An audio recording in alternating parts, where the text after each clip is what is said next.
bienvenue sur ma chaîne YouTube Live Great, où est-ce que je partage hebdomadairement mon journey avec le traitement de venin d'abeille pour traiter Lyme et les co-infections, et où est-ce que je partage aussi plein de petits trucs, conseils pour mieux vivre au quotidien. Je partage entre autres beaucoup sur ma foi, qui est un outil qui m'aide énormément à passer au travers de cette épreuve-là. Donc, si c'est quelque chose qui t'intéresse, je t'invite tout de suite à aller cliquer abonner sur ma chaîne et t'assurer d'activer la petite cloche pour recevoir des notifications quand je vais poster une nouvelle vidéo. Donc, sans plus tarder, aujourd'hui, je fais une vidéo un petit peu spéciale. En fait, je suis contente parce que c'est quelqu'un qui me suit, qui m'a proposé l'idée. Ça tombe vraiment juste trop bien parce que j'étais un peu en panne d'idées. Cette personne-là est entrée en contact avec moi et elle m'a dit qu'elle aimerait une vidéo où est-ce que je parle davantage de mon processus de guérison, tu sais, comme les traitements que j'ai faits, bon, ça a été quoi mon évolution et etc.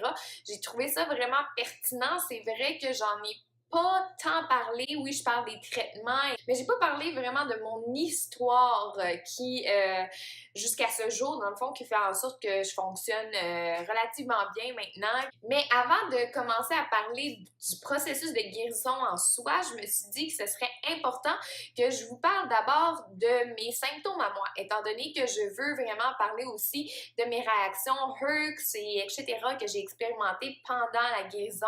Mais pour ça, il faut que je pense que vous sachiez la base de où je pars, comme c'est quoi mes symptômes à moi que j'ai par rapport à la maladie Lyme, puis les co-infections que j'ai, que je sais, en tout cas du moins jusqu'à présent. Donc, je me suis dit que j'allais commencer par vous parler de comment la maladie a commencé chez moi. Je me dis en même temps, ça pourrait peut-être permettre à d'autres gens qui vont écouter cette vidéo-là d'être capables de relate, de se retrouver dans certains symptômes, puis qui sait peut-être les guider vers le bon diagnostic parce qu'on sait à quel point que Lyme, c'est difficile à diagnostiquer, puis que ben souvent, il faut être son propre médecin. Donc, je me suis dit, ben je pense que ce serait pertinent. Donc, bon, première des choses, il faut savoir, l'année avant que je tombe malade, c'était l'année où est-ce que j'étais la plus en forme que j'avais jamais été en fait dans ma vie. Je courais environ 8 km à tous les jours. J'étais hyper sportive, je faisais de la natation, du volleyball, je travaillais à temps partiel puis j'allais à l'école à temps plein. J'avais vraiment une vie très mouvementée. J'étais top shape, j'avais vécu une remise en forme, je m'étais mise à courir, puis j'avais perdu beaucoup de poids puis j'étais vraiment en shape. Puis cette année-là, j'ai fait beaucoup de hiking, chose que j'ai jamais faite vraiment dans ma vie avant, je pense. Mais là, ça se présentait à moi. Mon copain du moment, il habitait en Estrie, qui est une place, en fait, qui est une zone très infectée. Et puis, je me suis fait piquer par toutes sortes d'affaires cette année-là. Là. C'était fou. C'était ma première piqûre d'abeille. J'avais eu des piqûres de chevreuil, tu sais, comme limite, là, j'avais eu des piqûres de toutes les affaires.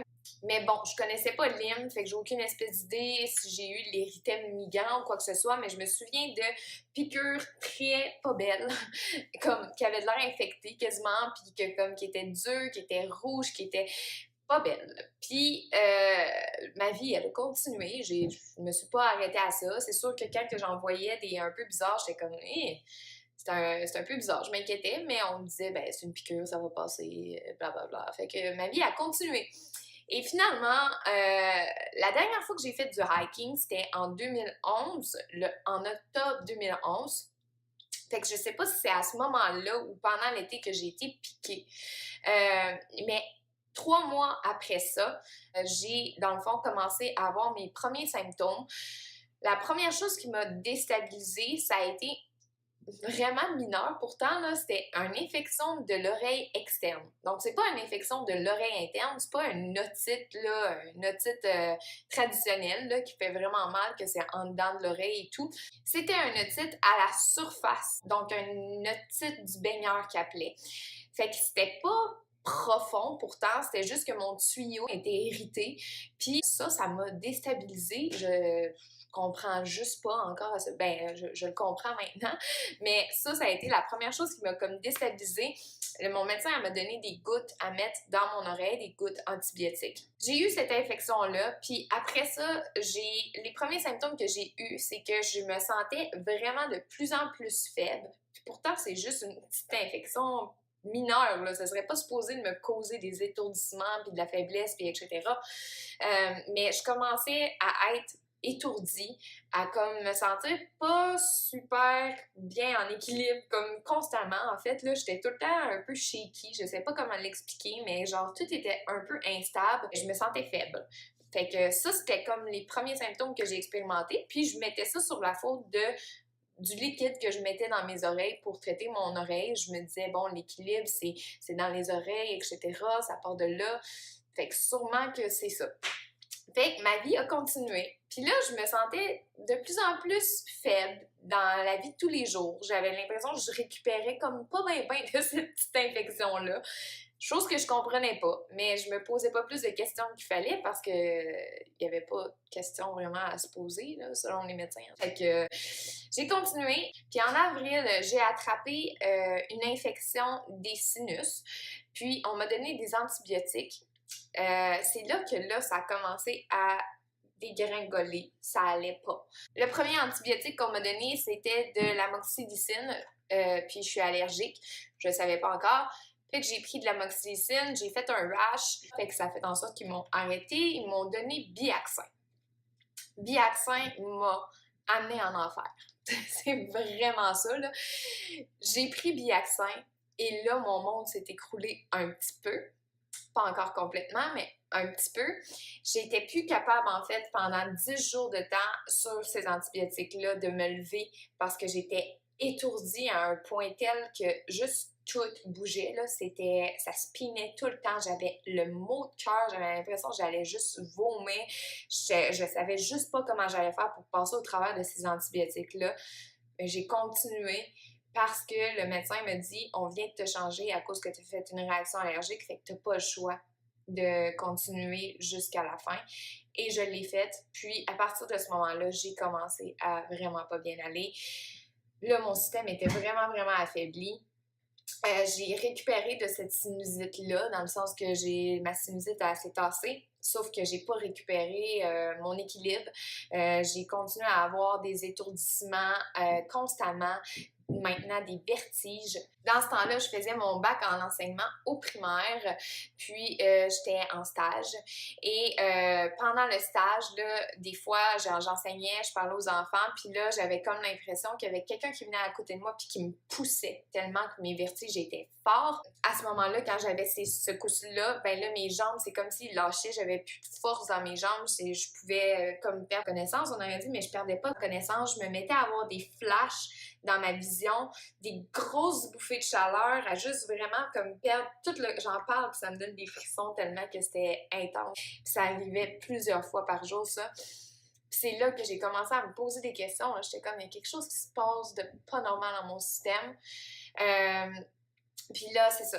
Moi, comme une conne, on va se le dire, j'ai continué à pousser, j'ai continué à courir, j'ai continué à faire comme si rien n'était parce que je voyais mon médecin, puis mon médecin me disait, ben, tu sais, écoute, à ce moment-là, on m'a diagnostiqué un manque de fer. Fait que je manquais de fer, fait que mon médecin était comme, ben, ça se peut bien gros que ce soit ton fer, tu sais, parce qu'elle me passait des prises de sang, puis tout avait de l'air beau.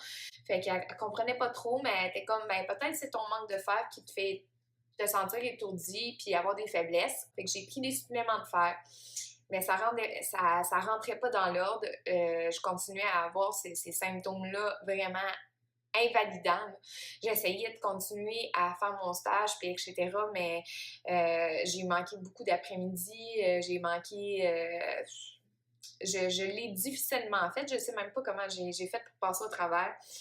Mais c'est là que s'en vient le bout le plus intense. C'est en juin 2012 que tout s'est vraiment effondré. Et c'était le 24 juin 2012, je vais toujours m'en souvenir. Ça a été vraiment là, du jour au lendemain.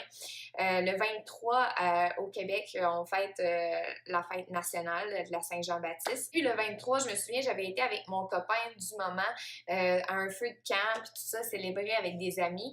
Puis, ben, il y avait des maringouins, puis des bébites, puis etc. Je sais pas si j'ai contracté quelque chose de plus là, ou je sais pas trop c'est quoi qui s'est passé. Je peux pas Malheureusement, même si je repense et je repense, je suis pas capable de mettre les pièces du puzzle ensemble. Je sais pas qu'est-ce qui est arrivé pour que du jour au lendemain, comme ça, là, genre, boum, tout m'éclate en face. Peut-être que c'est que ça se préparait, puis là, à un moment donné, mon corps a juste flanché, puis il a fait comme, là, je suis plus capable. Mais le 24, je me suis réveillée avec des ganglions d'enflés, mais partout, partout, partout, partout. Ma gorge, c'était genre, je sais pas comment exprimer, là, c'était énorme. Il n'y avait pas une place que mes ganglions étaient pas enflés dans mon cou. J'étais excessivement virulente. La fièvre dans le tapis, là, je faisais 102, 102, 103 là-dedans, ce qui est 40 là-dedans, je sais pas trop, mais en tout cas, de la bonne fièvre. J'avais l'impression qu'il y avait un train qui m'était passé dessus, là. Pas juste un bus, là, un train. Euh, Toutes les muscles de mon corps me faisaient mal. Ça avait juste pas de bon sens, j'étais juste pas capable de bouger le petit doigt. Euh, J'avais déjà excessivement mal au foie. Les amygdales aussi, tellement enflées, il n'y avait rien qui voulait rentrer. Il se touchait là, quasiment. Là. Il était aussi toute blanche. J'avais tous ces symptômes-là. Peut-être qu'il y en a que j'ai comme oublié. J'avais des douleurs abdominales, maux de tête, raideur dans la nuque. Ouais. Ça, c'était mes primaires. Les premiers, c'était ça.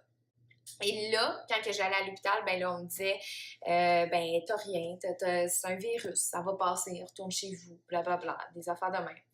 Mais mon état faisait que rempirer de jour en jour. Plus les jours avançaient, plus que ma fièvre augmentait, plus que j'avais de douleurs dans le corps, plus que j'étais plus capable de fonctionner, plus que je devenais une morte, là, carrément. Là, je me regardais dans le miroir, j'étais blanche comme un drap. J'avais les yeux enflés. Ça, c'est un symptôme bizarre que j'ai remarqué. J'avais les yeux, là, puffy, là, sortis de la tête, là, tellement enflés, là. J'étais comme, c'est sûr, quelqu'un passe à côté de moi puis qui me connaît, il me reconnaît pas. Genre, c'était comme, ma face était défigurée. À partir de ce moment-là, ben, j'étais plus capable de manger. J'ai perdu énormément de poids. En l'espace de 3 semaines, j'avais comme perdu au-dessus de 15 livres. À un moment donné, j'étais arrivée à l'hôpital, puis j'étais arrivée avec en tachycardie. Ma pression était dans le tapis. Tout allait vraiment, vraiment pas dans mon système. Et là, ils m'ont vraiment pris en compte. J'avais oublié de dire, j'avais des symptômes aussi pulmonaires. Je toussais beaucoup, j'avais mal aux poumons, je sentais comme une barre dans mon dos, comme si j'avais une pneumonie dans le fond avec tout ça. Bref, j'avais pas mal tous les symptômes qu'on peut imaginer, là, douleur au sinus, mal dans les oreilles, mal partout. Mononucléose, on me disait que j'avais une mononucléose, que j'avais un cytomégalovirus qui est un virus apparenté à la mononucléose. J'avais une pneumonie selon eux, mais ils n'étaient pas capables de voir sur les rayons X comme la pneumonie vraiment, mais j'avais tous les symptômes. Et j'avais une hépatite causée par toutes les infections que je combattais. C'est ça, à ce moment-là, ils pouvaient juste me dire ça. Ben, c'était déjà pas mal, puis pour moi, je me disais, bon, OK, c'est ça que je vis présentement.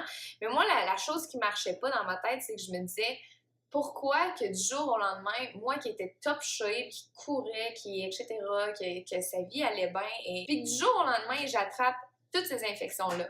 Genre, c'est quoi qui a fait en sorte dans mon système que une personne en santé qui va bien, qui est top shape, qui court, qui est en forme, qui prend soin d'elle, qui mange bien, se mette à faire tout plein d'infections comme ça, comme si j'avais plus de système immunitaire. Tu sais, c'est vraiment carrément ça. Là. Moi, c'est vraiment le bout que je comprenais pas, là, qui faisait pas de sens pour moi.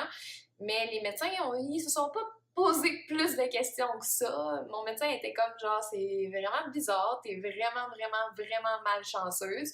Mais pour eux, ben c'est ce qu'ils voyaient dans le sang, fait que c'est ce qu'ils pensaient que j'avais, puis c'est tout. Fait que ça a resté comme ça.